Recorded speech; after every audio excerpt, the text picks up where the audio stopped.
अथ मंत्रपाठः।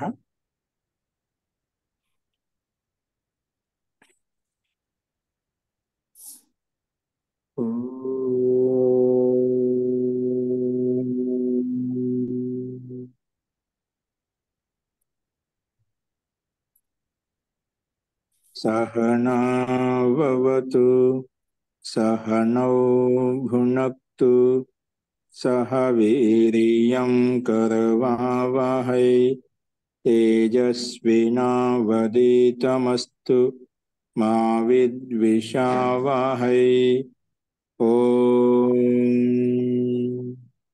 शांति शांति शांति।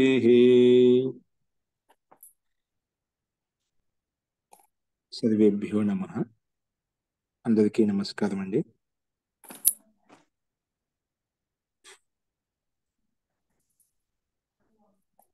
మనము చాందోగ్యోపనిషత్తులో 5వ ప్రపాఠకంలో అంటే 5వ అధ్యాయంలో 19వ ఖండం వరకు మనం చూశాము. ఈ జీవనం ఒక యజ్ఞము. ఈ జీవనం కొనసాగించడానికి తీసుకునే ఆహారం ఏదైతే ఉందో ఆహారాన్ని ఒక ఆహుతిగా భావించి ఈ పిండాన్ని ఒక కుండంగా యజ్ఞ కుండంగా భావించి మనం తీసుకునే ప్రథమ గ్రాసం ప్రథమ ముద్ద ఏదైతే ఉందో అది ప్రాణాయ స్వాహ అని చెప్పి మనం తీసుకోవాలి. అలా ప్రాణాయ స్వాహ అని చెప్పి మనము ఈ యజ్ఞకుండంలో ఈ శరీరంలో మన ఆహుతి రూపంలో ఇచ్చినట్లయితే ఆ రకమైన భావనాత్మకంగా ఇచ్చినట్లయితే ఆ ప్రాణం చేత మిగిలిన తత్వాలు కూడా తృప్తి చెందుతాయి అని చెప్పుకున్నాము.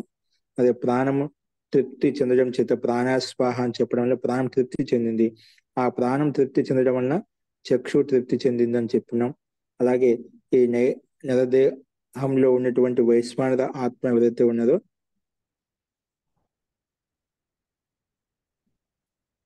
అంటే ఈ శరీరం అనేది పిండం అది వైశ్వానర ఆత్మ యొక్క తత్వముల చేత ఉత్పన్నమైంది, అంటే పంచభూతాల చేత ఉత్పన్నమైంది. కాబట్టి ఇవన్నీ పిండంలో బ్రహ్మాండం, ఈ పిండం అంతా బ్రహ్మాండం యొక్క అంశం అన్నమాట. ఈ మన శారీరక పిండం అయితే కనిపిస్తుందో అది బ్రహ్మాండం యొక్క అంశం. కాబట్టి పిండంలో చక్షువు తృప్తి చెందినప్పుడు బ్రహ్మాండంలో కూడా సూర్యుడు తృప్తి చెందుతున్నాడు. సూర్యుడు తృప్తి చెందడం వలన ద్విలోకం తృప్తి చెందుతుంది. ద్విలోకం తృప్తి చెందడం వలన సూర్యుడు కూడా అలాగే ద్విలోకంలో ఉన్నటువంటి ద్విలోకాన్ని ఆశ్రయించినటువంటి మిగిలిన అన్ని తత్వాలు ఏవైతే ఉన్నాయో వాటిని ఆశ్రయించినవి అవన్నీ కూడా తృప్తి చెందుతున్నాయి. ఈ రకంగా ఉపాసకుడు తృప్తి భావన పొంది పిండంలో బ్రహ్మాండం వరకు వ్యాప్తి చెందించాడు. పిండం నుంచి బ్రహ్మాండం వరకు తన యొక్క అన్నిటిని తృప్తి చెందగలిగించాడు కదా, అన్నిటి యొక్క అనుభూతిని పొందగలిగాడు. కాబట్టి అటువంటి వ్యక్తికి వైశ్వర ఆత్మ వరకు అంటే అంతిమ పరమాత్మ వరకు అన్నిటికీ తృప్తి కలిగించాడు. కాబట్టి ఆ తృప్తి యొక్క విస్తరణ అనేది పూర్తిగా నలువైపులు వ్యాపించింది. కాబట్టి అతనికి స్వయంగా ప్రజా పశువులు భోగ సామాగ్రి అలాగే ఇంకా తేజవంతమైనటువంటిది రూపము అలాగే బ్రహ్మ వర్చస్సు ఇవన్నీ కూడా అతనిలో వృద్ధి చెందుతాయి. ఇవన్నీ కూడా తృప్తి చెందుతాయి. అంటే ఇవన్నీ కూడా అదొక ఆత్మ వికాసం అతనికి కలుగుతుంది అనే విషయంగా మనం ప్రస్తావించుకున్నాం. అంటే మనం తినే ఆహార పదార్థం ఏదైతే ఉందో ఈ పిండం ఒక యజ్ఞకుండంగా భావించాం. మనం తినే ఆహార పదార్థం అవుతుందో అది ఒక ఆహుతిగా భావించి మనం ఆ రకంగా తీసుకున్నట్లయితే ఆ రకమైన భావంతో మనం పదార్థం తీసుకున్నట్లయితే అది మనకు ఎంతో బ్రహ్మ తేజస్సును కలిగిస్తుంది. పశు సంపదను ఇక్కడ ప్రజా పశు అన్నాద్య తేజ్ బ్రహ్మ తేజకు ద్వారా తృప్తి చెందుతాయి. ఇవన్నీ తృప్తి చెందడం ద్వారా నీకు కూడా ఆ ఆత్మ తృప్తి కలుగుతుంది, ఐశ్వర్య సిద్ధి కలుగుతుంది అనే భావంతో ఇక్కడ ప్రస్తావించబడింది. అదే క్రమంలో ఇంకా మనం తినే ఆహార పదార్థంలో 1వ ముద్ద ప్రాణస్వాహ అని చెప్పి తీసుకోవాలని చెప్పుకున్నాం శ్రద్ధా భక్తి పూర్వకంగా. 2వ ముద్ద 2వ గ్రాసం ఎలా తీసుకోవాలనేది మనకు ఈ 20వ ఖండంలో చెప్పబడింది. చూడండి, ఇక్కడ అశ్వపతి రాజా 5 బ్రాహ్మణులకు ఉపదేశిస్తున్నాడు. వైశ్వర బ్రహ్మను ఎలా తీసుకోవాలంటే వారు ప్రతి ఒక్కరూ సూర్యుని బ్రహ్మగా భావించి ఉపాసన చేస్తున్నాను, చంద్రుని బ్రహ్మగా భావించి ఉపాసన చేస్తున్నాను, పృథివీని బ్రహ్మగా భావించి ఉపాసన చేస్తున్నాను అని చెప్పుకుంటూ వచ్చారు. అవన్నీ వైశ్వానర ఆత్మ యొక్క వైశ్వాన బ్రహ్మ యొక్క అంశములు, భాగం మాత్రమే, పూర్ణ రూపం కాదు, పూర్ణ స్వరూపం కాదు. పూర్ణ స్వరూపం అండి.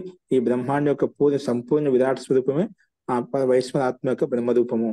ఆ రకంగా తీసుకుని ఉపాసన చేయాలి. ఇంకా ఎలా చేయాలంటే మనం ఈ ఆహార విషయంలో తీసుకుని ఇది ఒక పిండం ఒక యజ్ఞకుండం లాంటిది. మనం తీసుకునే ఆహార పదార్థము ప్రాణి తృప్తి చెందిస్తుంది. ఆ ప్రాణం చేత మిగిలిన ప్రాణాలు కూడా తృప్తి చెందుతాయి. ఆ క్రమంలో మనం చెప్పుకుంటూ వస్తున్నాం అనమాట. అందుకే 21 ఖండం చూడండి. వింశః ఖండః అథ యాం ద్వితీయాం జుహుయాత్ తాం జుహుయాత్ వ్యానాయ స్వాహ ఇది వ్యానః తృప్యతి. అందుకే మనం రెండవ ఆహుతి ఏదైతే ఉందో దీని తర్వాత ఆ అంటే రెండవ ముద్ద అన్నం నోట్లో పెట్టుకున్నప్పుడు హవనం చేస్తున్నాను.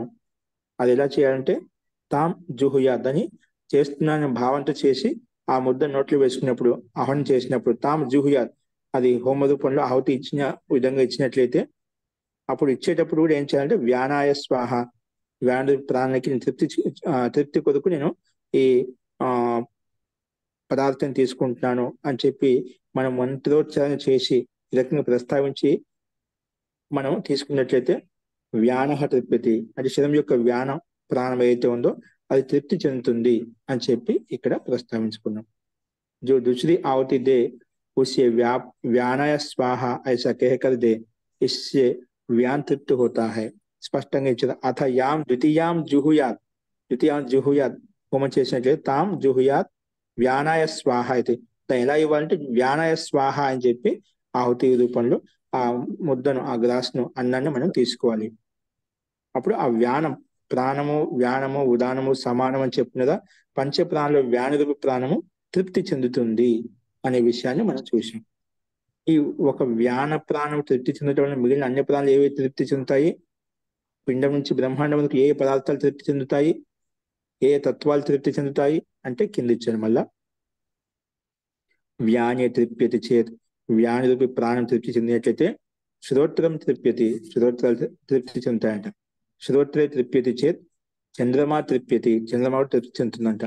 చంద్రమసి తృప్యతి దిశ చంద్రమా తృప్తి చెందిన దిశలు కూడా తృప్తి చెందుతాయి. తృప్యతి దిశ తృప్యంతి దిక్షు తృప్యంతి దిక్షు తృప్యంతిషు యత్కించ దిశశ్చ చంద్రమాశ్చ అధితిష్టంతి తృప్యతి తస్య అను తృప్తిం తృప్యతి ప్రజయా పశుభిర్ అన్నాద్యేన తేజస బ్రహ్మవర్చసేన ఇది మనం ముందుకు చెప్పుకున్నాం. అలాగా చేయడం వల్ల వ్యాను ప్రాణం తృప్తి చెందడం వలన మనకి ఏం కలుగుతాయంట? ప్రజయా పశుభి ప్రజాతోటి పశువులతోటి అన్నాద్యాలతోటి అన్నాది పదార్థాలతోటి అలాగే తేజస్సుతోటి బ్రహ్మవర్తితోటి యుక్తం అవుతాము. అలా మనం ఆ రకంగా చేసినట్లే ఇవన్నీ మనకు ఫలి రూపంలో ప్రాప్తి కలుగుతాయి. ఇవన్నీ ఫలి రూపంలో మనకు పొందగలుగుతాము అని చెప్పి ఈ రకంగా మనం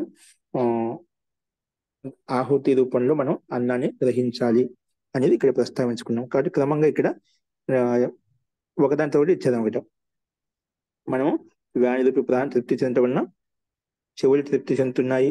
చెవులు తృప్తి చెందడం వలన చంద్రమా తృప్తి చెందుతున్నాడు. అలాగే చంద్రమా వలన దిశలు దిక్షు తృప్యంతిసు ఆ దిశలు తృప్తి చెందడం వలన యత్కించ ఏవైతే ఉన్నాయో అవన్నీ కూడా అంటే దాన్ని ఆశ్రయించి దిశలను ఆశ్రయించి మిగతా అన్ని తత్వాలు ఏవైతే ఉన్నాయో అవన్నీ కూడా తృప్తి చెందుతాయంట. యత్కించ దిశ చంద్రమాహచ అది తిష్టంతి ఆ దిశల్లో చంద్రమా అనే దిశ ఉపదిశలు ఏవైతే ఉన్నాయో అవాంతర తత్వాలు ఏవైతే ఉన్నాయో అవన్నీ కూడా తృప్తి చెందుతాయి. తృప్యతి తస్య తృప్తిం అను తృప్యతి ఆ తృప్తి వెంటనే ఆ కారణం చేతని ఇవన్నీ కూడా తృప్తి చెందుతున్నాయన్నమాట.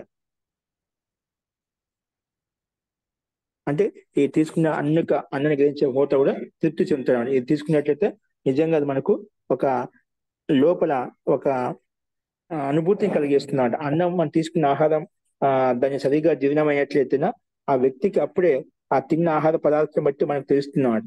అంటే మనం తిన్న ఆహార పదార్థం సరిగా జీర్ణం అవుతుందా లేదని వ్యక్తి కొంచెం బాగా సూక్ష్మంగా గమనించినట్లయితేనా నేను తీసుకున్న ఆహారం అది వాళ్ళకు తెలిసిపోతుందండి. ఏది మనకు అది కొంచెం బరువుగా ఉంది, లేదంటే నాకు అరిగించుకోలేకపోతున్నా, లేదంటే నేను తిన్న ఆహారం లేదో కొంచెం అంటే వ్యక్తికి అప్పుడే ఒక అనుభూతి కలగలుగుతున్నాడు. మనకి ఆకలి లేకుండా తిన్నప్పుడు కానీ, అత్యంత ఆకలి వేసినప్పుడు తిన్నప్పుడు కానీ, ఒకసారి ఎక్కువ తిన్నప్పుడు కానీ, తక్కువ తిన్నప్పుడు కానీ, అతని యొక్క అనుభవాలు మనకు భిన్న భిన్నంగా ఉంటాయి ఒక్కోరికి. ఎక్కువ తీసుకునే ఇబ్బంది అవుతుంది, తక్కువ తీసుకునే ఇబ్బంది అవుతుంది, ఏం తీసుకోకపోయినా ఇబ్బంది అవుతున్నాడు. కానీ మనం కరెక్ట్ గా తీసుకున్నట్లయితే ఆ తిన్న ఆహార పదార్థం మన కడుపులోకి వెళ్ళినప్పుడు అది ఎక్కడ వెళ్తుందో కొంతమందికి మధ్యలో ఉండిపోతుందండి, పొట్ట పైన ఉండిపోతున్నారు, పూర్తిగా లోపలికి వెళ్ళదు. కొందరికైతే మధ్య భాగంలో ఉంటుంది, పూర్తిగా వెళ్ళదు అనమాట. నిజంగా మనం తిన్న ఆహార పదార్థం పొట్టలోకి వచ్చింది అనుకోండి, అదైనా మనకు ఆ ముందుగా తిన్న పదార్థాలు అజీర్ణంగా ఉన్నట్లయితే అది పూర్తిగా లోపలికి ప్రవేశించమాట, అది పైనే ఉంటుంది. అప్పుడు మనకు అనిపించదు, నేను తిన్నట్టుగా అనిపించదు అనమాట. అది ఎందుకు నిదానంగా వెళ్తున్నది, దాని ముందు ప్రాసెస్ పంపించాలి కదా, బయటకు పంపించిన తర్వాత అట్లాగే ఉంటుంది అనమాట. అందుకే అది ఎక్కడో పైన పొట్ట పై భాగాన ఉండిపోతుంది అన్నమాట. అంతే ఆమాశయంలో ఆ పై భాగాన ఉండిపోతుంది. అందుకే అప్పుడు వ్యక్తికి అనిపిస్తున్నాడు, నేను తిన్న ఆహార పదార్థం ఇంకా సరిగ్గా కాలేదు. అందుకే ఆ తృప్తి కూడా అనిపించదు అంట. నిజంగా మనం భోజనం చేసినట్లయితే మన తృప్తి కలగాలి, నేను తిన్న పదార్థం కరెక్ట్ గా కడుపు నిండి హాయిగా ఉంది అనే అనుభూతి కలుగుతుందన్నమాట. తిన్న కూడా అలాగే ఉంటుంది, బలవంతంగా తింటుంటా కానీ ఆ స్థితి ఉత్పన్నం కాదు. కానీ మనకు ఆ అనుభూతి కూడా మనం తినేటప్పుడు తెలిసిపోతుంది, వ్యక్తి గమనించినట్లయితే. ఫస్ట్ ఇది క్రమంగా ఇక్కడ చెప్పబడ్డాయి. అందుకే ఇవన్నీ మనం వింశతి ఖండంలో 2వ ఆహుతిని మనం వ్యానాయ స్వాహ అని చెప్పి మనం ఆహారం తీసుకున్నట్లయితే ఆ వ్యాన ప్రాణంతో తృప్తి చెందడం వలన మిగిలిన అన్ని తత్వాలు ఏవైతే ఉన్నాయో ఏవేవి తృప్తి చెందుతాయి. వీటన్ని తృప్తి చెందడం వలన ఆ తీసుకున్నటువంటి కర్త యజమాని ఏదైతే అతను తృప్తి చెందుతాడు. అలా తృప్తి చెందడం వలన అతను ఏమవుతుందంటే ప్రజయా పశుభి అన్నార్థిన దేశ బ్రహ్మవర్చసేన ఇది. అవి వ్యానం పండంలో ఉండే పదార్థాలు తృప్తి చెంది ఇవన్నీ ఎందుకు కలుగుతున్నాయంటే ఇవన్నీ బాగుంటాయి. ఇప్పుడు ఇవన్నీ కరెక్ట్గా తృప్తి చెందుతున్నాయి అనుకోండి, నువ్వు చేసే కర్మలు అలా ఉంటాయి, ఉత్తమంగా ఉంటాయి. ఉత్తమంగా చేసిన, సాత్వికం చేసిన, ధర్మబద్ధంగా చేసినప్పుడు ఏమవుతుంది, ఆ పరమాత్మ వాటిని ప్రసాదిస్తాడు. పరమాత్మ అనుగ్రహం చేత ఇవన్నీ లభిస్తాయి, నీకు సహజంగా లభిస్తాయి అనమాట. ధర్మబద్ధంగా న్యాయబద్ధంగా ఆ రకం కర్మలు చేస్తున్నాడు, ఖాళీ కూర్చోడం లేదు. ఇవన్నీ ఎందుకు కలుగుతున్నాయంటే ఆ రకంగా నువ్వు చేస్తున్నావు, కర్మలు చేస్తున్నావు కాబట్టి ఆ కర్మానుగుణంగా ఇవన్నీ తృప్తిగా ఉన్నప్పుడు, శరీరం ఆరోగ్యంగా ఉన్నప్పుడు అన్ని కూడా ఉత్తమ కర్మలు, ఉత్తమ విచారం ఉంటుంది అనమాట. ఏది ఖాళీగా వ్యర్థంగా ఉండవన్నమాట. ఆ కర్మ ద్వారా నీకు ఈ ఫల ప్రాప్తి కలుగుతుంది. అందుకే మనం ఏ కర్మలు చేసినా అది మన ఆధీనంలో ఉంటుంది. మనం తెలుసుకొని చేసినట్లయితే దాని యొక్క ఫలం అనేది కూడా మనకు వెంటనే, మనకు సద్దేహం వెంటనే అది మనకు మంచిగా రిజల్ట్ ఇస్తుంది అన్నమాట. కాబట్టి ఆ రకంగా మనం తెలుసుకొని ఏదైనా కర్మలు చేయాలనేది ఇక్కడ మనం 2వ ఖండంలో 20వ ఖండంలో కూడా చూసాం. కాబట్టి 2వ ఆహుతిది వ్యానయ స్వాహ అని చెప్పి తీసుకోవాలని చెప్తున్నాం. నెక్స్ట్ చూడండి, ఏకవింశ ఖండ. 21 ఖండంలో ఏమంటే అథ అంటే మనం తినే ఆహారంలో 3వ ముద్ద, 3వ గ్రాసం అంటాం ఇక్కడ. అథ యాం తృతీయాం జుహుయాత్, నువ్వు తృతీయ పదార్థాన్ని, అన్నది పదార్థాన్ని గ్రహిస్తున్నావో, తీసుకుంటున్నావు, ఆహుతి తీసుకుంటున్నావు, అది ఎలా తీసుకోవాలంట, తాం జుహుయాత్ అపానాయ స్వాహ ఇది అపాన తృప్యతి. నువ్వు ఆ జుహుయాత్ అంటే నువ్వు హోమం చేస్తున్న దాంట్లో ఆహుతికి ఇస్తున్నావు. ఓకే, అది ఎలా ఆహుతికి ఇస్తావు అంటే అపానాయ స్వాహ ఇది ఆహుతి ఇవ్వు. దానివల్ల ఏమవుతుంది, అపాన తృప్యతి. అపాన వాయువు, అపాన ప్రాణం ఏదైతే ఉందో అది తృప్తి చెందుతుంది. ప్రాణము, అపానము, వ్యానము చెప్తాం కదా, ఇక్కడ అపాన ప్రాణము తృప్తి చెందుతుందంట. పంచప్రాణంలో అపాన ప్రాణము తృప్తి చెందుతుంది.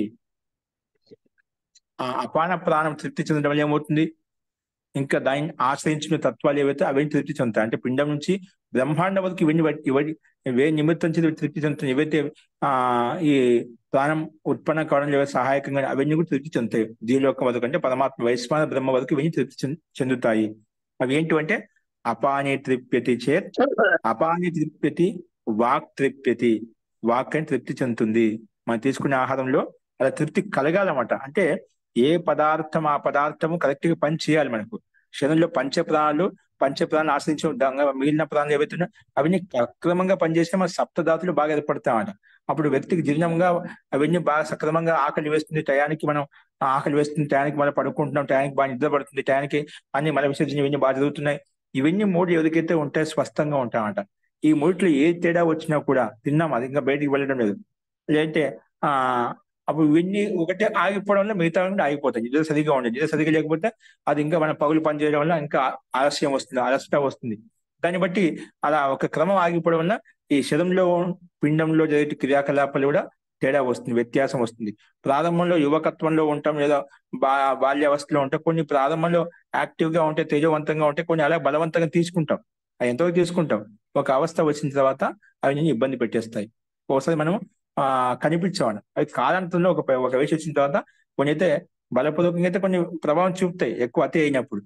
కానీ దాదాపుగా మనకు అలాగే మా పరిగెడుతుంటాం యువావస్థలో ఉన్నప్పుడు అవి కనిపించవు. కానీ ఇవన్నీ కూడా ఒక అవస్థ విశేషం వచ్చిన తర్వాత కొంతకాలం తర్వాత మనకు ఆ దుష్పరిణామాలు చూపిస్తున్నాయి, వికారం ఉత్పన్నం అవుతూ ఉంటుంది. కాబట్టి మనం చేసే ప్రతి క్రియాకలాపం, ఆహార పదార్థాలు తీసుకున్న పదార్థాన్ని బట్టి వ్యక్తికి స్వయంగా గమనించినట్లయితే, స్వయంగా దాన్ని ఆ రకంగా శ్రద్ధ భక్తితో చేసినట్లయితే మనం ఏ పదార్థం తీసుకోవాలి, ఏ పదార్థం తీసుకోకూడదు, నాకు ఏది అనుకూలం, ఏది ప్రతికూలం అని కూడా ఆ వ్యక్తి తెలిసిపోతుంది. ఎందుకంటే శరీరం యొక్క స్వభావం ఏంటంటే, శరీరం యొక్క ప్రకృతి యొక్క స్వభావం ఏంటంటే దానికి ఏది కావాలో అది అడుగుతుంది అన్నమాట. కానీ మనం నాలుక రుచి కోసం చేస్తాం, ఏది పడితే దాంట్లో వేసేస్తుంటాం అన్నమాట. దానివల్ల ఏమవుతుందంటే మనకు నియంత్రణ ఉండకపోవడం వలన అన్ని తినేస్తాము. అవి ఆ సమయంలో తర్వాత కాలాంతరంలో అవన్నీ కూడా మనకు ఇబ్బంది కలిగిస్తుంటాయి, ఏదో ఒక రకంగా పీడిస్తుంటాయి. అది ఎంత బరువుగా ఉంటుంది, శరీరం అంతా బరువుగా ఉంటుంది, ఒళ్ళంతా దీర్ఘంగా ఉంటుంది, ఏ చేయాలన్నా ఇదిగా ఉండదు అన్నమాట. అన్ని వికారంగా ఉత్పన్నమవుతాయి, మనసు కూడా అస్తవ్యస్తంగా ఉంటుంది అన్నమాట. ఎందుకంటే ఈ పంచప్రాణాల యొక్క ప్రక్రియ, ఎందుకంటే పంచప్రాణాల యొక్క సహాయం చేత మన శరీరం అనేది సుచారు రూపంలో గతిశీలంగా నడుస్తుంది. ఈ పంచ ప్రాణాల్లో ఏ ఒక్క ప్రాణం సరిగ్గా పనిచేయకపోయినా కూడా మిగిలిన ప్రాణాలు కూడా దాని యొక్క ప్రభావానికి లోను కావాల్సి వస్తుంది అన్నమాట. కాబట్టి ఆ పంచ ప్రాణాల యొక్క తత్వాలు ఏవైతే దీని ద్వారా ఏ కర్మతో యుక్తమై ఉన్నో ఆ కర్మ నిరంతరం కొనసాగుతూ ఉండాలి. ఆ పరిప్రేక్షలు మేము చెప్పుకుంటూ వస్తున్నాం అన్నమాట. అందుకే ఈ అపాన వ్యానం తృప్తి చెందడం వల్ల ఏమో, అపాన ప్రాణం తృప్తి చెందడం వల్ల ఏమని దానికి సంబంధించిన తత్వాలు ఏవి తృప్తి చెందుతాయంటే కింద అపాని తృప్యతి, వాక్ తృప్యతి. వాక్ అంటే వాక్ మనకు అనేది అది తృప్తి చెందుతుందంట. వాచి తృప్యతి చేత్ తృప్యంతి ఆమగ్ని తృప్యతి. వాక్ తృప్యతి చేత్ అగ్ని అంటే ఇక్కడ తృప్పించేది అగ్ని తృప్యతి. వాచి తృప్యంతాం, వాచి తృప్యంతాం అంటే వాక్ తృప్తి చెందడం చేత అగ్ని తృప్తి, మనలో జఠరాగ్ని ఏదైతే ఉందో అది తృప్తి చెందుతున్నమాట. అగ్నో తృప్యతి చేత్, అగ్ని తృప్తి చెందడం వలన పృథివీ తృప్యతి, పృథివీ తృప్తి చెందుతుంది. పృథివ్యాం తృప్యంతాం, ఆ పృథివీ తత్వం అనేది తృప్యంతాం తృప్తి చెందడం చేత యత్కించ పృథివీచ అగ్నిచ, ఆ పృథివిని ఆశ్రయించి యత్కించేది ఏవైతే ఉన్నాయో, పృథివిని ఆశ్రయించి ఇంకేవైతే ఉన్నాయో అగ్నిచ అగ్ని ఏదైతే ఉందో ఇంకా వాటిని ఆశ్రయించి ఏవైతే ఉన్నాయో అవన్నీ కూడా అది తిష్టత, ఇవన్నీ కూడా తృప్తి చెందుతాయి, ఇవన్నీ కూడా దానం చేయబడతాయి. తృప్యతి అంటే ఇవన్నీ తృప్తి చెందుతాయి.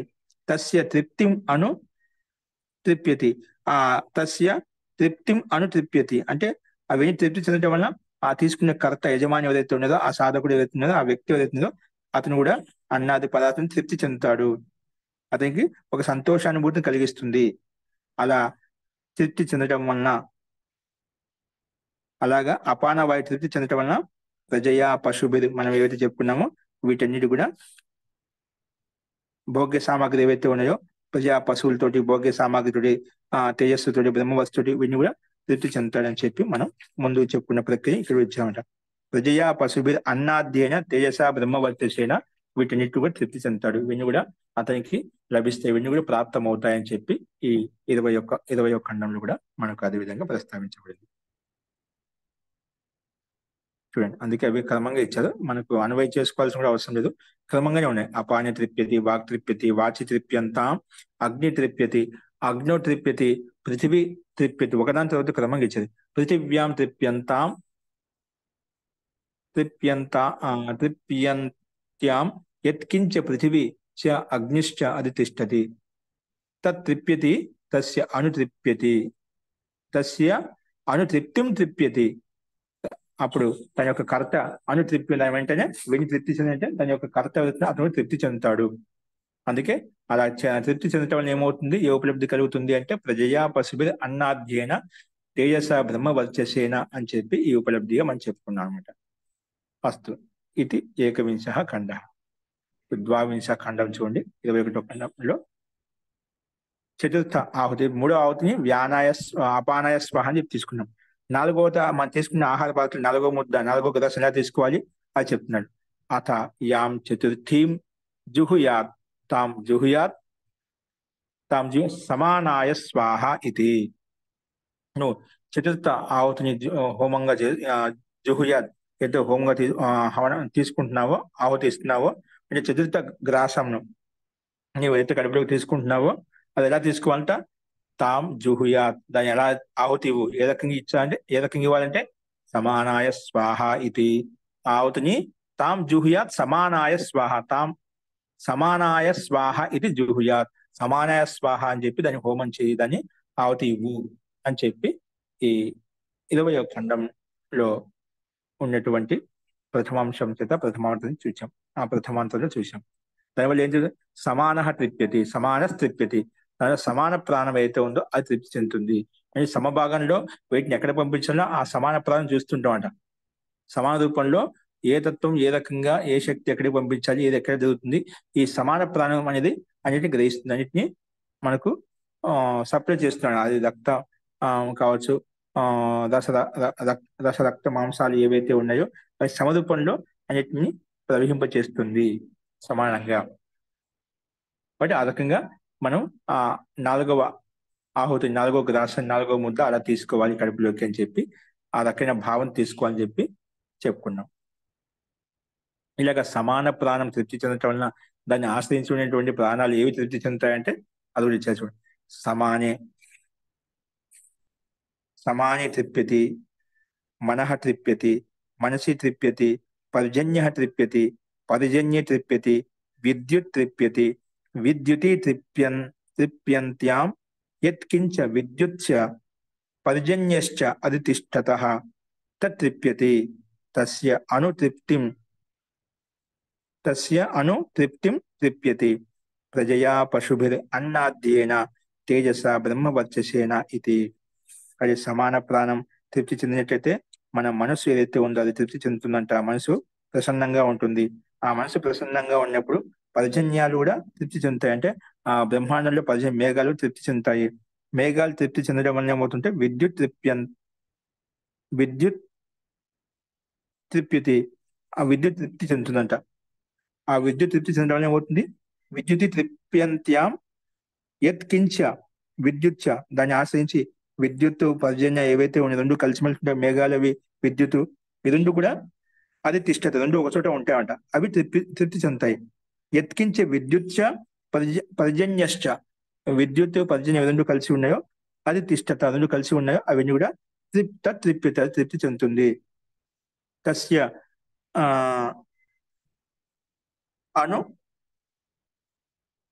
అనుతృప్తిం తృప్యతి, దాని వెనక దాన్ని తీసుకునేటువంటి ఆహారం తీసుకునే ఆ గ్రాసము తీసుకునేటువంటి పదార్థం తీసుకునే వ్యక్తి యజమాని ఏదైతే ఉన్నారో, ఆ సాధకుడు ఉపాసకుడు ఏదైతే ఉన్నారో అతను కూడా తృప్తి చెందుతాడు.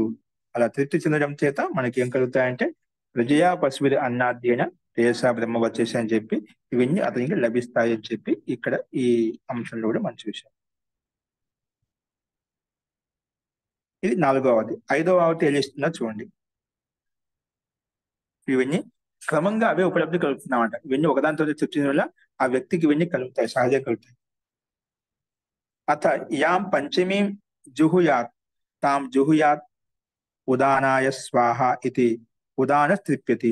5వ ఆవతి మనం శరీరంలోకి తీసుకునేటప్పుడు ఆహార పదార్థాన్ని ఏ రకంగా తీసుకోవాలి, ఏ రకమైన భావం తీసుకోవాలంటే ఇది పంచమావతిని ఇస్తున్నాను. అందుకే పంచమీ జుహుయాత్, పంచమావతి హోమం చేసినప్పుడు, హవనం చేసినప్పుడు, ఆవతికి ఇచ్చినప్పుడు జుహుయాత్ ఉదానాయ స్వాహ ఇది ఇవ్వాలి. అలా ఇచ్చినట్లయితే ఏమవుతుంది? ఉదాన తృప్యతి, ఉదాన ప్రాణం అయితే ఉందో అది తృప్తి చెందుతుందన్నమాట. ఉదాన ప్రాణం, పంచ ప్రాణంలో ఉండే ఉదాన ప్రాణం అయితే ఉందో అది తృప్తి చెందుతుంది. ఈ ఉదాన ప్రాణం తృప్తి చెందడం వల్ల దాన్ని ఆశ్రయించినటువంటి తత్వాలు ఏవి తృప్తి చెందుతాయంటే అది కూడా ప్రస్తావిస్తున్నారు. ఉదాని తృప్యతి, ఉదాన ప్రాణం తృప్తి చెందినట్లయితే శరీరంలో ఉండే చర్మం అవుతుండో అది తృప్తి చెందుతుందంట. ఉదాని తృప్యతి చేత్ తృప్యతి, త్వచే తృప్యంతాం, త్వచ తృప్తి చెందినప్పుడు వాయు తృప్యతి, వాయు తృప్తి చెందుతుంది. తృప్యతి, వాయు తృప్యతి, ఆకాశ, వాయు తృప్తి చెందినప్పుడు ఏమవుతుంది? వాయువు తృప్యతి చేత్ ఆకాశ తృప్యతి, ఆకాశం తృప్తి చెందుతుందంట. ఆకాశే తృప్యతి చేత్ యత్కించ వాయు చ ఆకాశశ్చ, అది ఇంకా ఆకాశాన్ని ఆశ్రయించినటువంటి వాయువు ఆకాశం ఈ రెండు ఏవైతే ఉన్నాయో ఆ రెండు అధితిష్టత ఒకే చోట ఉన్నాయి కాబట్టి ఆ రెండు కూడా దహనం చేయబడతాయి. అందుకే ఈ రెండు కూడా తృప్యత కూడా తృప్తి చెందుతాయి.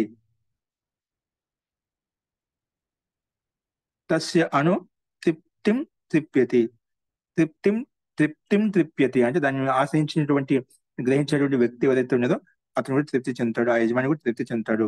వాటి వలన ప్రజయా పశుభిర్ అన్నాధ్యేన బ్రహ్మవర్చసేన ఇది అని చెప్పుకున్నాం. కాబట్టి ఇవన్నీ ప్రజా పశువు అన్నాది పదార్థాలతో తేజస్సుతోటి బ్రహ్మవస్తుతోటి యుక్తుడవుతాడు ఆ సాధకుడు, ఆ వ్యక్తి అని చెప్పి ఈ ఈ అంశం కూడా మనం 5వ ఆహుతి రూపంలో మనం పంచ ప్రాణాల గురించి మనం ఒక్కొక్క గ్లాసును ఒక్కొక్క ముద్ద మనం ఆ రకంగా ప్రాణాయ స్వాహ, అపానాయ స్వాహ, వ్యానాయ స్వాహ, ఉదానాయ స్వాహ, సమానాయ స్వాహ అని చెప్పి మనం 5 ఆహుతులను ఆ రకంగా తీసుకున్నట్లయితే ఈ యజ్ఞకుండంలో, ఈ పిండి రూపి యజ్ఞకుండంలో మనం ఆహుతిగా ఆ పదార్థాన్ని ఇచ్చినట్లయితే ఇవన్నీ కూడా మనకు తృప్తి చెందుతాయి. వీటిని తృప్తి చెందడం వలన దాన్ని ఆశ్రయించిన పదార్థాలు బ్రహ్మాండం వరకు, వైశ్వాద బ్రహ్మతత్వం వరకు ఇవన్నీ తృప్తి చెందుతాయి.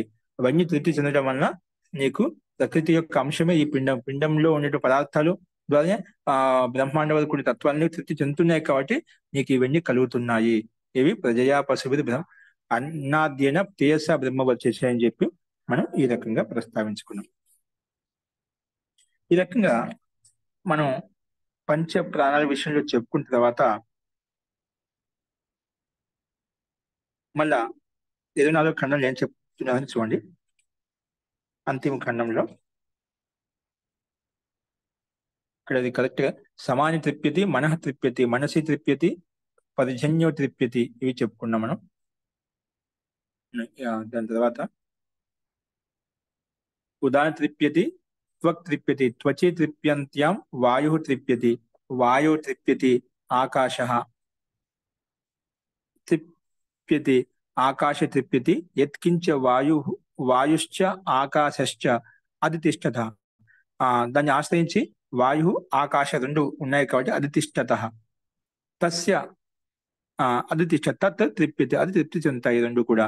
తస్య అను దాని వెనక తృప్తిం తృప్యతి, దీన్ని ఎవరైతే స్వీకరిస్తున్నారో అతను కూడా తృప్తి చెందుతాడు. వాటి వలన ప్రజయా పశుభి, అన్నాది ప్రజలతోటి పశువులతోటి అలాగే అన్నాది పదార్థాలతోటి తేజస్సుతోటి బ్రహ్మవస్తుతోటి యుక్తుడవుతాడు ఆ సాధకుడు, ఆ వ్యక్తి ఎవరైతే ఉన్నదో. ఆ రకంగా మనం తీసుకునే పదార్థం ఈ పంచప్రాణాలు భుజిస్తున్నాయి, పంచప్రాణాలకు అందుతున్నాయి కాబట్టి మనం కూడా ఆ రకంగా కొంచెం అభ్యాసం చేసినట్లయితే దాన్ని శ్రద్ధాపూర్వకంగా మనం బాగా తీసుకుంటూ బాగా నములుతూ తిన్నట్లయితే ఇవన్నీ కూడా సక్రమంగా పనిచేస్తాయి. పంచప్రాణాలు సక్రమంగా పనిచేస్తాయి. సక్రమంగా పనిచేసే సప్తధాతులు అని సక్రమంగా ఉంటాయి కాబట్టి వాతపిత్త కఫములు సమానంగా ఉంటాయి. వాతపిత్త కఫములు సమానంగా ఉన్నప్పుడైతే మన శరీరం అనేది ఆరోగ్యవంతంగా నిరోగంగా ఉంటుందన్నమాట. శరీరం ఆరోగ్యవంతంగా నిరోగంగా ఉన్నప్పుడు శరీరంలో ఉత్సుకత ఉంటుందన్నమాట, ఉత్సాహం ఉంటుంది, యాక్టివిటీ ఉంటుందన్నమాట. అంటే ప్రతి పనిని కూడా అన్ని ఆలస్య ప్రమాణంతో యుక్తుడే ఉండడం అన్నమాట. అంటే ఎప్పుడు ఏదో చేయాలని తపన ఉంటుందంట, ఏదో కర్మ చేస్తున్నమాట, ఉత్తమ కర్మలు చేస్తున్నా అంటే ఉత్తమ ఆలోచన బుద్ధి ఆ రకంగా సక్రమంగా పనిచేస్తున్నమాట. వీటిలో ఏ వికృతి లోపం వచ్చినా కూడా మనకు దాంట్లో వికారం ఉత్పన్నం అవుతుంది. అందుకే అంత యాక్టివిటీ ఉండదు అన్నమాట. కాబట్టి మనకు రజోగుణం తమగుణం ఏవైతే ఉన్నాయో, సత్వగుణాలు 3 గుణాలు ఏవైతే ఉన్నాయో వాటి యొక్క స్థితిని మనము మన శరీరంలో ఉండే తత్వాల ద్వారా, శరీరంలో పిండంలో ఉండేటువంటి ఆరోగ్య స్వస్థతని బట్టి ఇవన్నీ ఒక్కొక్క తత్వం ఒకటి ప్రధానంగా ఉంటుంది, ఒకటి మిగిలిన 2 తత్వాలు ఏవైతే అప్రధానంగా ఉంటాయి. కానీ 3 తత్వాలు ఎప్పుడూ ఉంటాయి. కాబట్టి మనం స్థితి అనేది ఇవన్నీ పంచభాగాలు శక్తి చెందినప్పుడు వీటిని మనం సక్రమంగా ఉపయోగించుకోవచ్చు అనేది మనకు ఇక్కడ తెలుస్తుంది అన్నమాట. అస్తు.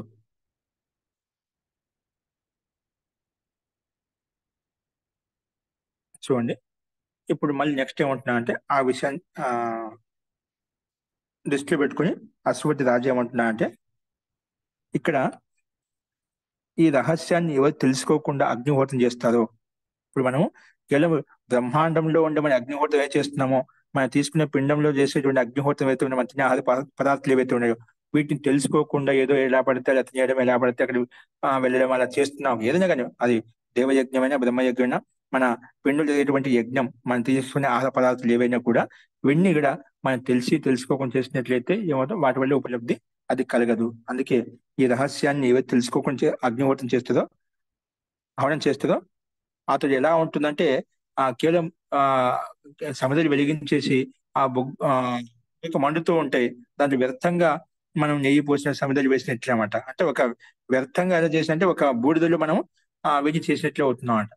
మనం చేసిన పని అంతా వ్యర్థం అవుతుంది. బూడిదలో పన్నీరు అవుతుంది అంటుంటాం కదా, అలా అవుతుంది అని. ఏది ఎలా చేయాలి, ఏ విధంగా చేయాలి తెలుసుకొని చేయాలి. చాలా మంది అంటుంటారు ఏముందండి అగ్ని గాయత్రి హోమం చేయొచ్చు. మనం చాలా మంది రకరకాలు చేస్తుంటారు, యజ్ఞాలు చేస్తుంటారు.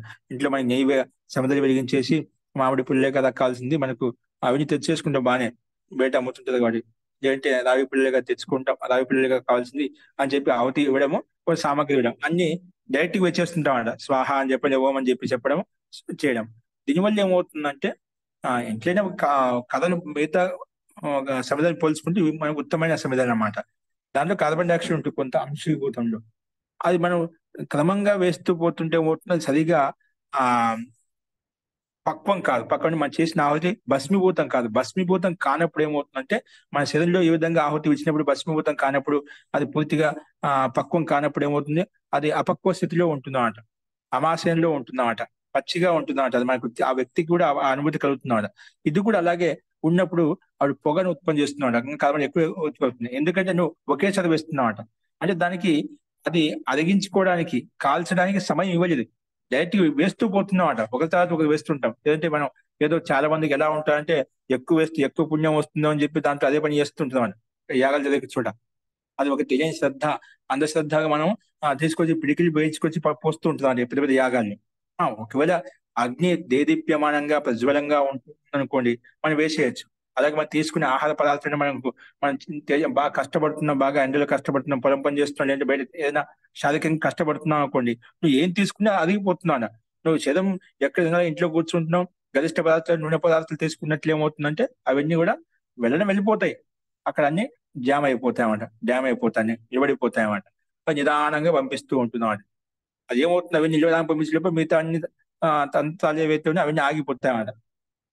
ట్రాఫిక్ బీడ్ అయితే ఏమవుతుందండి, అన్ని అస్తవ్యస్తం అయిపోతాయన్నమాట. అలాగా మిగిలిన రక్తనాళాలు ఏవైతే క్రియాకలాపాలు చేయాలో ట్రాఫిక్ జామ్ అయ్యేవి ఎన్ని జామ్ అయిపోతాయి. అవి జామ్ అయిపోతే అందులో అసలు పనిచేసుకోవచ్చు అని పక్క ఇక్కడికి లక్ష్యాన్ని దాచుకొని ఇటు అటు వెళ్ళిపోతాం.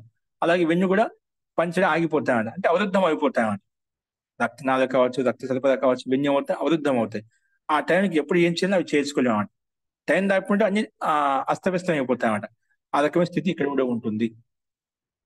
కాబట్టి అందుకే తెలుసుకొని చేయాలనేది ఇక్కడ మనకు విశేషంగా చెప్పబడుతుంది. కాబట్టి మనం చేసినది భస్మీభూతం కాదు. భస్మీభూతమైనప్పుడు మనం చేసిన పదార్థం ఆవతి అవుతుందో భస్మీభూతమైన ముందు ప్రకారం కూడా వచ్చిందన్నమాట. మనం ఎప్పుడు దాని యొక్క పుణ్యఫలం ఎప్పుడు వస్తుంటే మనం చేసిన ఆహార పదార్థము అది పూర్తి భస్మీభూతం కాదు. ఇప్పుడు మనం మంత్రం లేకుండా చేస్తే ఏమవుతుంది, అది ఒక సైంటిఫిక్ రీజన్ అన్నమాట. ఒక మంత్రం తర్వాత ఆ స్వాహ మంత్రం చెప్పి స్వాహ ఇచ్చినప్పుడు మళ్ళీ మంత్రం చెప్పేంత వరకు ఆ సమయం తక్కువ నువ్వు ఇచ్చిన ఆహుతి నెయ్యి అయితే ఉందో, ఆ సామాగ్రి అయితే ఉందో ఎంత మాత్రం ఇవ్వన్నా అగ్నిని బట్టి అది ఆ టయానికి మళ్ళీ మంత్రం చేపెట్టడానికి అది భస్మీభూతం చేసేసుకుంటుంది. ఎప్పుడెప్పుడు భస్మీభూతం చేసుకుంటుందన్నమాట, కాల్చి పడేస్తుంది, మళ్ళీ పెట్టుకోదన్నమాట. కొంతమంది ఇప్పుడు డైరెక్ట్ గా వేసే వాళ్ళు ఏం చేస్తుంటే అక్కడ ఆవతి ఇస్తున్నాం, అది సమిధ వేస్తున్నాం, ఆవతి ఇస్తున్నాం, నెయ్యికి ఆవతి ఇస్తున్నాం, అక్కడ పొడి కూడా వేస్తున్నాం, సామాగ్రి వేస్తున్నాం. అది కంటిన్యూగా వేయడం వల్ల ఏమవుతుందంటే దానికి సమయం ఇవ్వలేదు మీరు. ఇప్పుడు మనకి తిన్న ఆహార పదార్థానికి వెంటనే తింటుంటే ఏమవుతుంది అంటే మనకి సమయం ఇవ్వలేదు కాబట్టి అదంతా అపక్వం అయిపోతుంది, అంటే అక్కడ నిలబడిపోతుంది. అలాగే వెంట చేసినప్పుడైతే వేసినట్లయితే అదంతా అలాగే ఉండిపోతుంది, అది అదే కాలదు. నెయ్యి కూడా అలా కింద కూర్చుంటుంది. అక్కడ కార్బన్ డైఆక్సైడ్ పొగనే మనకు ఎక్కువ వస్తుంది. దానివల్ల ఏమవుతుంది, మనకు అనారోగ్య స్థితిని ఉత్పత్తి చేస్తుంది. ఆ సమాజం కూడా మన హాని కలిగిస్తామంట. పొల్యూషన్ మనం ఏదో అంటారా, మన స్థితి మనం విశేషంగా ప్రయత్నం చేసి మనం చేస్తున్నామంట. అది ఇంకా దోషయుక్తం అవుతుంది. మనం ఏదైతే పుణ్యకర్మ చేయాలనుకున్నాం, శుద్ధి చేయాలనుకున్నాం, ఆ పంచభూత కలుషితం చేస్తున్నాం అని ఈ కర్మ ద్వారా మనం. కాబట్టి మనం ఆ ఆవతి మంత్రం చెప్పి మనం అదే క్రమంలో ఒక మంత్రాన్ని చెప్పేటటువంటి ఇంకొక మంత్రం వరకు ఒక సమయావధి ఉంటుంది. ఆ సమయావధి లోపలనే ఆ ఆవతి ఇచ్చినట్లయితే అది భస్మీభూతమై అది మొత్తం అగ్నిలో మాధ్యమంతో భస్మీభూతమై అది పంచభూతాలు కలిసిపోతుంది. అప్పుడు దాని యొక్క ఫలప్రాప్తి కూడా మనకు అదే విధంగా విశేషంగా ఉంటుంది అన్నమాట. కాబట్టి ఆ విషయాన్ని కేవలం యజ్ఞకుండంలో ఉండే పదార్థం నిమిత్తం చేసుకుని మనం తినే ఆహార పదార్థం అలా ఉండాలి. అందుకే మనం తినేటప్పుడు కూడా బాగా నమిలి తినాలి. కనీసం ఒక్క ముద్దను 20 సార్లు నమిలి తినాలి. 2 సార్లు బాగా నమిలి తినాలి. నమిలి తినడం వల్ల ఏమవుతుందంటే అది పూర్తిగా ఆ జీర్ణం చేసేవాటి లోపలనే పక్వం అయిపోతున్నాం. మళ్ళీ మన నోట్లో ముద్ద పెట్టుకుంటుంది. ఇది నమలకుండా తినేసేసామనుకోండి, మింగుతూ పోతుంటా త్వరగా వెళ్ళి వాళ్ళే స్కూల్కి టైం అయిపోయింది, కాలేజ్ టైం అయిపోయింది, లేదంటే ఇంకేదైనా పనికి టైం అయిపోయింది. అది ఏమవుతుంది, త్వరగా మింగుతూ వెళ్ళిపోతాం. ఆ మింగుతూ వెళ్ళిపోయేంత ముద్ద అలాగే ఉండిపోతుంది లోపలనే. అది మనం నమలలేదు. ఏమవుతుంటే అది మనకు అపక్వం అవుతుంది. అపక్వం అయినప్పుడు మిగిలిన తంత్రాలను కూడా, ఎందుకంటే మనకు ఆ అదొక్క తినే ఆహార పదార్థం సరిగా లేకపోతే మిగిలిన ప్రాణాలను కూడా సరిగ్గా పనిచేయమాట. మనకి ఎందుకంటే ఒక్కొక్క ప్రాణికి ఒక్కొక్క వ్యవస్థ ఉందన్నమాట. ఆ ప్రాణులను కూడా అస్తవ్యస్తం అయిపోతాయంటే మన శరీరంలో తీసుకున్న పదార్థాలు కూడా రక్త రస మాంస మజ్జ ఏవైతే సప్తధాతులు ఏర్పడాలనో అవన్నీ ఏర్పడవు అనమాట. అందుకే వాత కఫ పిత్తములు కూడా ఆ తీవ్రంగా ఉంటాయి. వాటి చేత మనకు ఆ ప్రభావం కూడా మన మీద పడుతూ ఉంటున్నాడు. ఈ రోజుల్లో మనం ప్రతి ఒక్కరు చూస్తున్నాం. షుగర్ అని చెప్పి, బీపీ అని చెప్పి, లో బీపీ అని చెప్పి, ఇప్పుడు ప్రతి ఒక్కరికి పిల్లల్లో కూడా వచ్చేస్తున్నామంట. అప్పుడు ఏదో ఒక అవస్థ దాటుకుంటా వచ్చాం. ఇప్పుడు ఎందుకంటే మన ఆహార పదార్థాలు మనకు సరిగా తెలియడం లేదు కాబట్టి ఇవన్నీ ప్రతి ఒక్కరికి, చిన్నపిల్లగా షుగర్ కూడా వచ్చేస్తున్నామంట. అది ఆశ్చర్యకరంగా ఉంటుందన్నమాట. ఆయాస వస్తున్నాయి. ఇవన్నీ ఎందుకు అంటే మనం తినే ఆహార పదార్థాల్లో ఇప్పుడు రోజుల్లో ఉండేటువంటి వాళ్ళకు భౌతికంగా ఉండే తల్లిదండ్రులకు కూడా తల్లిదండ్రులు కూడా ఎక్కువ అప్పట్లో తల్లిదండ్రులకు బాగా తెలిసేది. పెద్దవాళ్ళు ఉండేవాళ్ళు కాబట్టి వాళ్ళకు ఏ పదార్థం ఇంట్లో చేసుకుంటున్నా, నూనె పదార్థం చేసుకున్నప్పుడు మనకు దీంతో విపరీతంగా ఏం ఉండాలి. ఇప్పుడు ఏదో బిర్యానీ చేస్తున్న బిర్యానీ అయితే దాంట్లో తక్కువ ఉండాలి. దాని తక్కువ అంటే దానికి విపశమనంగా చేసుకోవడానికి. అలాగా ప్రత్యేక పదార్థం ఏం చేసుకున్నా దీనికి విరుగుడుగా దానికి ఆపోజిట్ గా చేస్తామంట. అంటే ఒకటి పిత్తాన్ని పెంచేది ఉంటుందో, కొంత కఫాన్ని పెంచేది ఉంటుందో అంట. అప్పుడు పిత్తము కఫము అలాగే వాత రెండు సమానంగా ఉండే తత్వాలు అన్ని పదార్థాలు చేయాలి. అందుకే షడ్రసాలు అంటామంట. షడ్రసాలు తీసుకున్నప్పుడు ఏమంటే అన్ని సమ బ్యాలెన్స్ లో ఉంటాయన్నమాట. ఏదో ఒక తత్వాన్ని ఎక్కువ తీసుకున్నాం, నూనె వస్తువులు ఎక్కువ తీసుకున్నాం అనుకోండి, ఏదో ఒక తత్వాన్ని పెంచేస్తున్నాం అని. ఏదో ఒకటి ఎక్కువైనా మిగిలినటువంటి అస్తవ్యస్తం అయిపోతాం. అందుకే అప్పట్లో మహిళలు వాళ్ళకు గృహ వైద్యులుగా ఉండేవాళ్ళు అన్నమాట. అందుకే ఆ రకంగా చేసేవాళ్ళు. ఇప్పుడు ఏది పడితే ఏది రుచికరంగా ఉంటే అది చేసేస్తున్నాం అంట. ఇంట్లో పెద్దవాళ్ళు లేదు, చెప్పేవాళ్ళు లేదు, వాళ్ళు ఎక్కడో అనాథాల్లో పంపించేస్తున్నారు, లేదంటే వాళ్ళు ఉండటం లేదు, స్వతంత్రంగా ఉంటున్నారు, పాక వ్యవస్థ గురించి సరిగా తెలియదు. కాబట్టి ఏదైనా ఒక రోగం ఉత్పన్నం అవుతుందంటే అది మహిళలు మనం తెలుసుకోకుండా చేస్తున్నాం కాబట్టి. అందుకే ఆయుర్వేద జ్ఞానం కూడా మనకు బాగా తెలిసి ఉండాలి. పెద్దల యొక్క సలహా తెలుసుకొని ఉండాలి. ఏం చేసినా దానికి విరుద్ధంగా ఏం చేస్తే అంటే దానికి అనుగుణంగా చేసుకోవాలన్నమాట. విపరీతంగా చేసుకోకూడదు. ఒకే దానికి ప్రాధాన్యత చేయకూడదు. ఏమవుతుందంటే ఎక్కువ స్వీట్ తిన్నా కష్టం, ఎక్కువ పులుపు తిన్నా కష్టం, ఎక్కువగా మిగతా మిర్చి ఎక్కువ తిన్నా కూడా కష్టం. అట్లా మనం ఒకరొక రకమైన స్వాదుతో యుక్తమై ఉంటుంది అనమాట.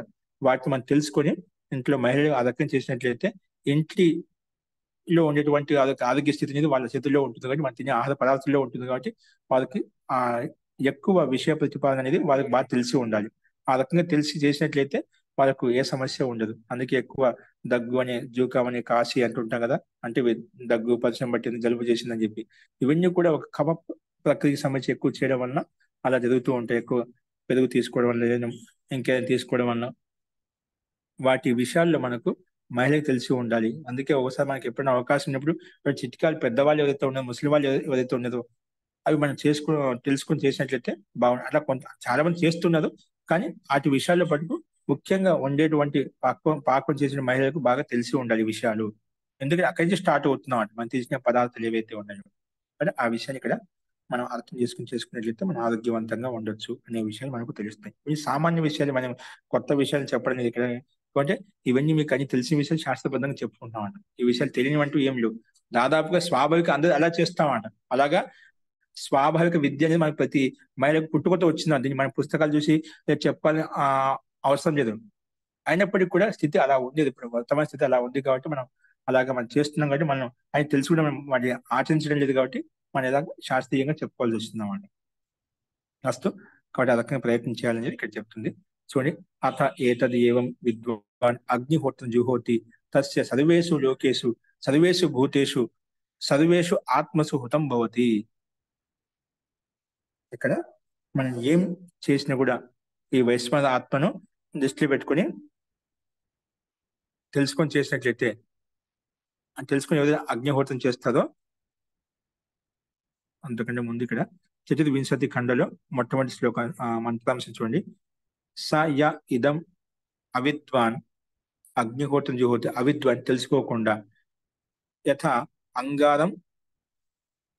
అంగారాన్ అపోహ్య భస్మని జుహ్యాత్ తాద్రిక్ తత్స్యాత్. అలా ఉంటుంది. అంగారం మీద ఆరిపోయిన తర్వాత అంటే బొగ్గులు ఏవైతే బొగ్గు బాగా మండుతూ ఉంటాయి, బొగ్గులు బాగా ఆరిపోయిన తర్వాత ఎలా ఉంటుంది, రాకు అంటే పొడి మీద మనం ఆవు తీసినట్లుగా ఉంటుందన్నమాట. మనకి జఠరాగ్ని వేడిగా ఉన్నప్పుడు మనం ఏం చేసుకోవాలన్నమాట. జఠరాగ్ని మందం అయిపోయిన తర్వాత మనం మళ్ళీ మళ్ళీ మధ్య మధ్య తిన్నామంటే ఏమవుతుంది, అది అపక్వం అవుతుంది. చాలా మంది పిల్లలకు అలా కొంత అలవాటు చేస్తుంటాం అంట. మనం ముందు భోజనం చేసాం మళ్ళీ పావు గంటకి మళ్ళీ ఆ అలా తినిపిస్తూ ఉంటాం. అప్పుడు జఠరాగ్ని మందం అయిపోయి ఉంటుంది అన్నమాట. జఠరాగ్ని తీవ్రంగా ఒక సమయానుగుణంగా తిన్నట్లయితే అది మనకు భస్మీభూతం చేస్తుంది. అస్తు. సో ఈ రకంగా ఈ వైశ్వానర ఆత్మ తత్వాన్ని ఆ విద్యను తెలుసుకోకుండా ఎవరైతే ఆహ్వానం చేస్తారో అతనికి ఆ యజ్ఞం అలా అవుతుంది. ఎలా అవుతుందంటే బొగ్గుల మీద ఆ మంట ఆరిపోయిన తర్వాత కేవలము ఆ రాకు మీద అంటే బూడిద మీద ఆవరణ చేసినట్లు అవుతుంది, అంటే వ్యర్థం అవుతుంది. అందుకే భస్మని జుహుయా తార్దిక్ తత్స్యాత్, ఆ రకంగా అది ఉంటుంది అని చెప్తున్నాం. అందుకే ఎలా చేయాలంట అది చెప్తున్నామట. అథ ఏతదేవం విద్వాన్ అగ్నిహోత్రం జోహోతి. అందుకే ఎవరైతే విద్వాంసుడు ఈ రకంగా తెలుసుకొని వైశ్వర ఆత్మ తత్వాన్ని తెలుసుకొని పుణ్యతత్వాన్ని బ్రహ్మాండతత్వం తెలుసుకొని విద్వాన్ తెలుసుకుంటూ అగ్నిహోత్రం జుహోతి అగ్నిహోత్రం చేస్తారో తస్య సర్వేషు లోకేషు సర్వేషు భూతేషు సమస్త లోకాల్లో సమస్త భూతాల్లో సమస్త ప్రాణుల్లో సర్వేషు ఆత్మసు సమస్త ఆత్మల్లో హుతం భవతి. అది ఆ హుతం అంటే చేసినట్లు అవుతుంది, యజ్ఞం చేసినట్లు అవుతుంది, యథార్థంగా చేసినట్లు అవుతుంది, అది భస్మీభూతం అవుతుంది, అది బాగా అన్నం గ్రహించినట్లు అవుతుంది, అన్నం తీసుకున్నట్లు అవుతుంది, నీకు ఒక తృప్తిని కలిగిస్తుంది అని ఇక్కడ ఈ రకంగా ప్రస్తావించబడింది. అందుకే తర్వాత ఏమంటున్నా అంటే తత్ యథ తద్యథా ఇషీకతులం ఇషీకతులం తద్యథా ఇషీకతులం అగ్నౌ అగ్నౌ ప్రోతం అగ్నౌ ప్రోతం ప్రదూయేత్ అగ్నౌ ప్రోతం ప్రదూయేత ఆత్మపదంలో అగ్నౌ ప్రోతం ప్రదూయేత ఏవం అస్య సర్వే పాప్మానః ప్రదూయంతే యః ఏతద్ ఏవం విద్వాన్ అగ్నిహోత్రం జుహోతి. అంటే ఇక్కడ ఏమంటున్నా అంటే ఈ రకంగా మనం పైన చెప్పుకున్నాం కదా, ఎవరైతే రహస్యం తెలుసుకుని అగ్నిహోత్రం చేస్తుందో ఆ అతనికి అన్ని పాపాలు నష్టమైపోతాయంట. ఏ రకంగా అంటే అగ్నిలో ఏమైనా చేస్తే మనం ఏదైతే వేసిన పదార్థం ఏ విధంగా భస్మీభూతం అయిపోతాయో అలాగే అతనిలో ఉండే పాపాలు కూడా నష్టం అయిపోతాయి. అంటే బుద్ధి సాత్వికంగా పనిచేయడం మొదలవుతుందన్నమాట. అంటే యథార్థ స్థితిని తెలుసుకున్నప్పుడు ఏమంటే వ్యక్తి సాత్వికంగా కర్తవ్య కర్మలు ఏవైతున్నా అవే చేయగలుగుతాడు. అంటే వ్యర్థమైనటువంటి పాపంతో యుక్తమైన కర్మలు చేయడమాట. అందుకే అతనిలో పాపాలు నష్టం అవుతాయి మొత్తం.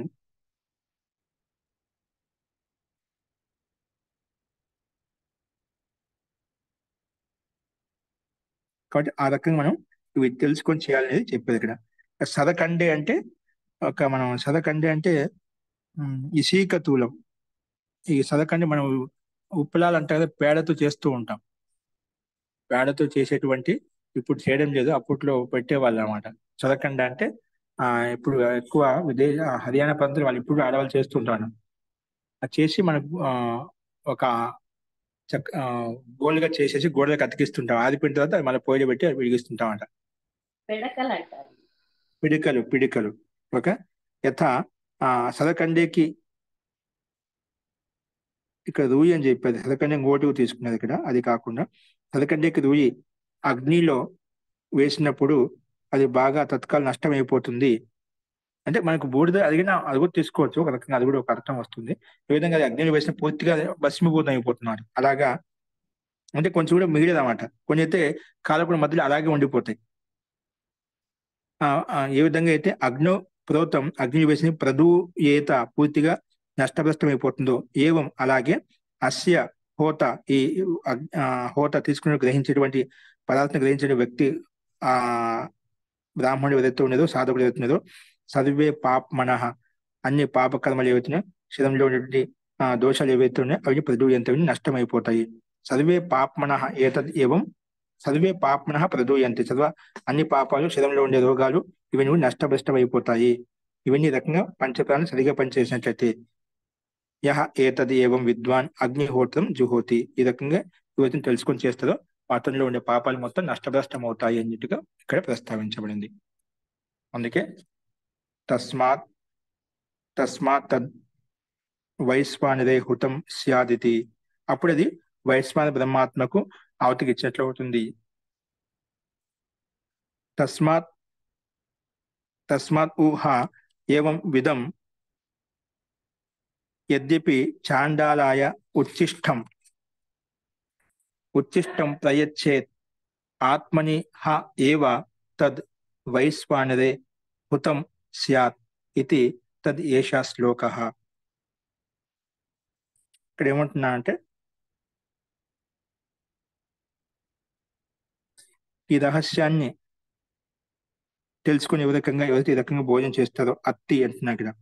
తస్మాత్ ఇది అందువల్ల ఈ రకంగా వైశ్వాన యజ్ఞంలో, ఈ వైశ్వాన రూపి యజ్ఞం అంటే ఈ పిండంలో మనం తీసుకునే ఆహార పదార్థాలు ఏవైతున్నది పిండాన్ని యజ్ఞంగా భావించాం కదా, అలాగే వైశ్వాన రూపి యజ్ఞాన్ని తెలుసుకునే చేసే వ్యక్తి ఒకవేళ చాండలుడైనా కూడా, ఇప్పుడు దాంట్లో ఏదో మనం చాండల్ కొంచెం తెలియదు అనుకుంటారా, చాండలుడైన ఎవరైనా కూడా చాండలు కూడా ఒకేలా ఈ రకంగా తెలుసుకొని ఉచ్ఛిష్టం మిగిలినటువంటి భోజనాన్ని తీసుకున్నట్లయితే, గ్రహించినట్లయితే ఆత్మని హ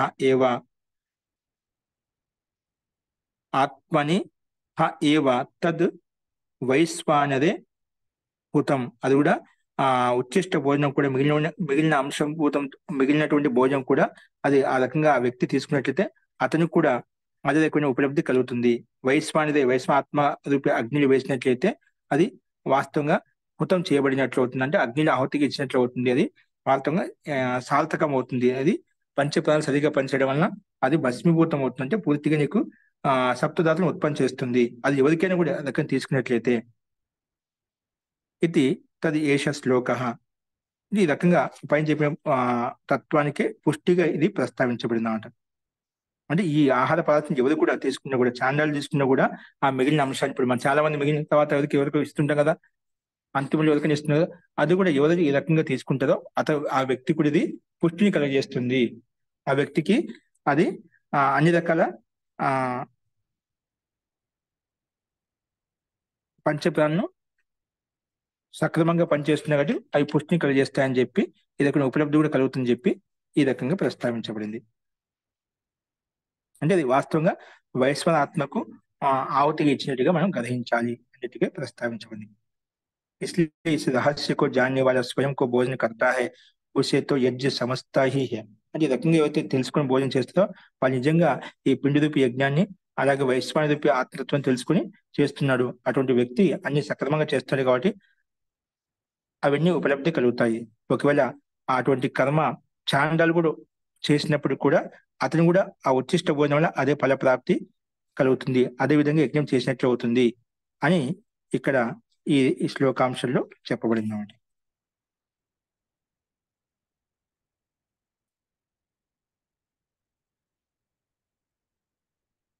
अंतिम ఏమంటున్నా అంటే అతః వహ ఇస్ ప్రకార్ జాన్నే వాళ్ళ ఇది చాండాలకు ఉచ్చిష్టు బి దే, చాండాలి కంటే మిగిలినటువంటి అంశం మిగిలిన భోజనం ఏదైతే మనం బయట సామాన్య వ్యక్తికి ఇస్తుంటాం కదా, ఉచ్చిష్టు బి దే తో బి ఉస్కా వహ అన్న వైశ్వన ఆత్మామే హి హుత్ హోగా, అది వైశ్వన ఆత్మలోనే అది హుతం చేసినట్టు అవుతుంది, ఆవతి ఇచ్చినట్లు అవుతుంది. ఈ విషయంలో ఈ మంత్రం ఇక్కడ ప్రస్తావించింది. తది ఏష శ్లోక, ఈ మంత్రం అని చెప్పుకున్నామంట. అస్తు అంతిమంలో ఏమంటున్నా అంటే యథా యథేహ యథా ఇహ క్షుదితాః మాతరం పరి ఉపాసతే ఏవం సర్వాణి భూతాని అగ్నిహోత్రం ఉపాసతే ఇది అగ్నిహోత్రం ఉపాసతే ఇది. ఇక్కడ అగ్నిహోత్రం ఉపాసన రెండు సార్లు ఈ ఖండం యొక్క పరిసమాప్తి యొక్క ద్యోతకం. యథా ఇహ క్షుదితాః బాలాః మాతరం పరి ఉపాసతే ఏవం సర్వాణి భూతాని అగ్నిహోత్రం ఉపాసతే ఇది అగ్నిహోత్రం ఉపాసత ఇది.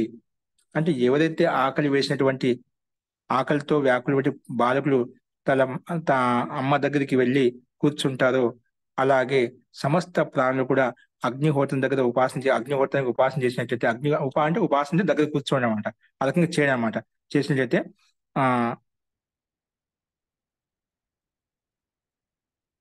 అతనికి ఆ రకమైన ఫలప్రాప్తి కలుగుతుంది. అతను కూడా वास्तव यज्ञ చేస్తున్నాడు అని చెప్పి చెప్పబడినాడు। जिस प्रकार इस श्लोक में भूखे बालक सब प्रकार మాతా కి ఉపాసన करते అంటే ఎవరైతే ఆకలి ఉన్న చిన్న పిల్లలంతా కూడా మాతని తలుచుకుంటారో మాతాకి ఉపాసన చేస్తారో అలాగే సంపూర్ణ ప్రాణి జగత్ అంతా ఈ జ్ఞానికి భోజన రూపం అంటే ఆ వైశ్వాన బ్రహ్మాత్మకి ఆ పరమాత్మ యొక్క స్వరూపాన్ని మనం దృష్టిలో ఉంచుకొని జ్ఞానికి భోజన రూప అగ్నిహోత్రికి ఉపాసన करते हैं। ఆ అగ్నిహోత్రి ఉపాసన ఎవరు చేస్తారో ఆ రకంగా కర్మ చేస్తారో అగ్నిహోత్రికి ఉపాసన करते నిజంగా వాళ్ళు కూడా అగ్నిహోత్రానికి ఉపాసన చేస్తున్నారు। వాస్తవంగా ఆ పరమాత్మని యథార్థం తెలుసుకుని వాళ్ళు ఉపాసన చేస్తున్నారు। అలా చేయాలి అనేది ఇక్కడ ఈ రకంగా ప్రస్తావించబడింది। అంటే ఒక రకంగా ఈ మనుష్య జీవనం అనేది ఒక యజ్ఞంతో పోల్చబడి చెప్పిందన్నమాట। మనం తీసుకునే ఆహార పదార్థాలు ఏవైతే ఉన్నాయో అవన్నీ కూడా ఈ యజ్ఞకుండంలో వేసిన విధంగా ఆ ఆ ఔషధ ఆది పదార్థాలు భస్మీభూతం అవుతున్నాయో మన శరీరంలో తీసుకున్నటువంటి పిండంలో తీసుకున్నటువంటి ఆహార పదార్థాలు ఏవైతున్నాయో విధంగా భస్మీభూతం కావడం వల్ల పంచప్రాణులు యథార్థంగా అవన్నీ పనిచేస్తున్నాయి కాబట్టి మనకు సప్తధాతులు ఇవన్నీ ఏర్పడుతున్నాయి కాబట్టి వాటి వల్ల శరీరం నిరోగంగా ఉంటుంది। అటువంటి వ్యక్తికి ఉత్తమ కర్మలు చేయగలుగుతాడు కాబట్టి మనకు ప్రజయా పశుభి అన్నాధ్యేన బ్రహ్మవర్చసేన అని చెప్పి మనకి ఇవన్నీ ఉపలబ్ధి కలుగుతాయని చెప్పి చూసాం। కాబట్టి మనం ఎలా ఉండాలి ఈ రకంగా సంపూర్ణంగా తెలుసుకొని ఉపాసన చేసినట్లయితే అశ్వపతి రాజు యొక్క ఉపదేశం ఏంటి ఈ రకంగా తెలుసుకొని చేసినట్లయితే అది సంపూర్ణ వైశ్వర బ్రహ్మ యొక్క పూర్ణ స్వరూపం। ఆ రకంగా తెలుసుకున్నట్లయితే నువ్వు పరమాత్మ తత్వాన్ని పరమాత్మ యొక్క ఆనందాన్ని పొందగలుగుతావు, ఆ వైశ్వాన బ్రహ్మ యొక్క స్వరూపాన్ని దర్శించుకోగలుగుతావు అనేది ఈ రకంగా మనకు ఈ ఖండంలో పంచమ అధ్యాయంలో ప్రస్తావించి ఇది పంచమ అధ్యాయం ఈ రకంగా అంతిమ ఖండంలో మనకు ప్రస్తావించబడింది అన్నమాట। ఇది చతుర్వింశతి ఖండ।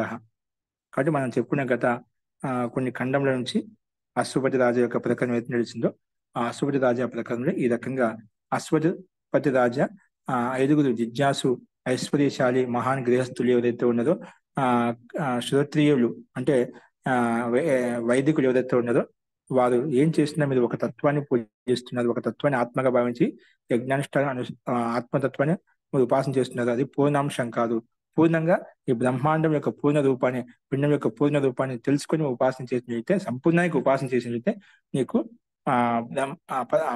వైశ్వాన ఆత్మ యొక్క వైశ్వాన బ్రహ్మ యొక్క స్వరూపం నీకు తెలుస్తుంది। ఇప్పుడు ఆత్మానందాన్ని మోక్షతత్వాన్ని పొందగలుగుతావు అనే భావంతో ఈ రకంగా బ్రహ్మ యొక్క స్వరూపాన్ని సంపూర్ణంగా ఆయన ప్రస్తావించారు। వాళ్ళు ఒక అంశాన్ని తీసుకున్నాం, అందుకే మనం ఒక అంశం తీసుకోకూడదు। శరీరంలో ఓన్లీ ఒక ప్రాంతంతో తృప్తి చెందితే సరిపోదు కదా, ప్రాణంతో పాటు అపానంతో పాటు వ్యానం ఇవన్నీ తృప్తి చెందుతాను। దీంట్లో ఏ ఒక తత్వం ఆగిపోయినా కూడా మిగిలిన తత్వాలు కూడా ఆగిపోతాయి। ఇప్పుడు ఒకటి పుష్టి చెందిన సంపూర్ణ వికాసం కాదు, ఒక విషయంలో వికాసం కాదు, పూర్ణ వికాసం కాదు, సంపూర్ణ వికాసం కాదు, ఆత్మ కళ్యాణం సంపూర్ణ ఆత్మ కళ్యాణం కలగాలి అన్నమాట। ఏదో ఒక విషయంలో మనకు ప్రావీణ్యం పొందడం కాదు, మనకు ఏవైతే మనకు ముఖ్య లక్ష్యం వైపు వెళ్ళడానికి ఏవైతే సాధనాలు అవసరమో వాటిని అన్నింటినీ నిమిత్తం చేసుకుంటూ ముందుకు వెళ్ళాలి అనే అంశాన్ని మనకు ఒక వ్యావహారిక జ్ఞానాన్ని కూడా మనకు ఇక్కడ తెలియచేయబడుతున్నాం। చిన్న చిన్న లౌకిక దృష్టాంతాలతోటి మనకు ప్రతి నిత్యం దైనందిన క్రియాకలాపాల్లో ఉపయోగపడేటువంటి తత్వాలు ఇక్కడ బోధించబడ్డాయి। ఈ విషయాల పట్ల మనం కొంచెం సక్రియంగా జాగరూకంగా ఉన్నట్లయితే మనకు వర్తమాన జీవనం అనేది మనకు ఒక ఆనందాన్ని కలిగిస్తున్నాడు, ఒక సంతోషాన్ని కలిగిస్తున్నాడు। జీవించే విధానం, జీవించే పద్ధతి, జీవించే కళ ఎలా ఉండాలని మనం తెలుసుకోవచ్చు। ఇవన్నీ బాగున్నాయంటే మన జీవన విధానం కూడా సంతోషంగా ఆనందంగా ఉంటుంది। ఎలా ఉండాలనేది మనకి ఇక్కడ తెలుస్తుందన్నమాట। అది ఇవన్నీ మనకి ఐశ్వర్యాలు సిద్ధిస్తాయి। వీళ్ళు సిద్ధించడం అంటే ఇక్కడ మనం ఈ పంచభూతాల్లో పిండాలు ఏదో ఒకటి దోషం చేస్తున్నాం, ఆ దోషాన్ని మనం గమనించాలి। ఎక్కడ పొరపాటు జరుగుతుంది, ఎక్కడ మనకి రోగం వస్తుందంటే మనం ఒక వ్యక్తికి ఎప్పుడు ప్రకోపితమైన రోగం విషయంలో వెంటనే వెనక్కి ఏం తిన్నాను, ఎక్కడ తాగాను, ఏం చేశాను అని కొంచెం ఎన్నికి వెళ్ళినట్లయితే ఈ పదార్థం తిన్నాను కాబట్టి నాకు ఈ రకంగా ఇది కలిగింది, అది తలనొప్పి కావచ్చు, కడుపు నొప్పి కావచ్చు, ఇంకేదైనా నొప్పి కావచ్చు, నిజంగా గమనించినట్లయితే నాకు ఇది ప్రతికూలించింది, అది అనుకూలంగా లేదు అని తెలిసిపోతుందన్నమాట। కాబట్టి వాటన్నిటిని గమనిస్తూ మనము చేసే కర్మలను యథార్థంగా తెలుసుకుని ఈ కర్మలు చేయాలనేది మనకు ఒక రకమైనటువంటి ఈ అశ్వపతి రాజు యొక్క ఉపదేశం ద్వారా మనకు తెలుస్తుంది। కాబట్టి ఆ రకంగా ప్రయత్నం చేసినట్లయితే ఈ పిండాన్ని బ్రహ్మతత్వాన్ని తెలుసుకొని ఆ పరమాత్మ తత్వాన్ని పొందవలసిన విషయాన్ని కూడా మనకు సంపూర్ణంగా చేయాలి, ఒక అంశాన్ని చేయకూడని అంశాన్ని ఇక్కడ విశేషంగా సంబోధించాలి అన్నమాట। ఇది చతుర్వింశతి ఖండ, ఇది పంచమోధ్యాయ। ఈ రకంగా పంచమ అధ్యాయం ఇక్కడ మనకు పరిసమాప్తం అవుతుంది। అంటే మనకు 5వ అధ్యాయం 5వ ప్రపాఠకం చెప్పుకున్నాం కదా, అది ఇక్కడ ఈ ఖండం పూర్తిగా సమాప్తం అవుతుంది। నెక్స్ట్ 6వ అధ్యాయం. దీంట్లో మొత్తం 10 అధ్యాయాలు ఉన్నాయి, 10 ఖండాలు ఉన్నాయన్నమాట. దాంట్లో 6వ అధ్యాయంలో ప్రథమ ఖండం. ఇది కూడా శ్వేతకేతు యొక్క ఒక దృష్టాంతం కథ విషయం. అదేంటో మనం రేపు చూద్దామండి. ఫస్ట్ ఇప్పుడు చెప్పిన వాటిని దొరికిన సంక్షేపంగా దొరికిన సందేహాలు ఉంటే చెప్పండి.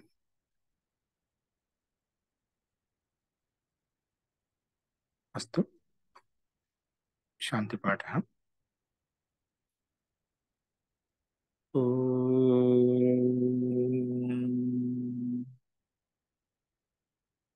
సర్వే భవంతు సుఖినః, సర్వే సంతు నిరామయాః, సర్వే భద్రాణి పశ్యంతు, మా కశ్చిత్ దుఃఖభాగ్ భవేత్. ఓం శాంతి శాంతి శాంతి. సర్వేభ్యో నమః. అందరికీ నమస్కారం అండి.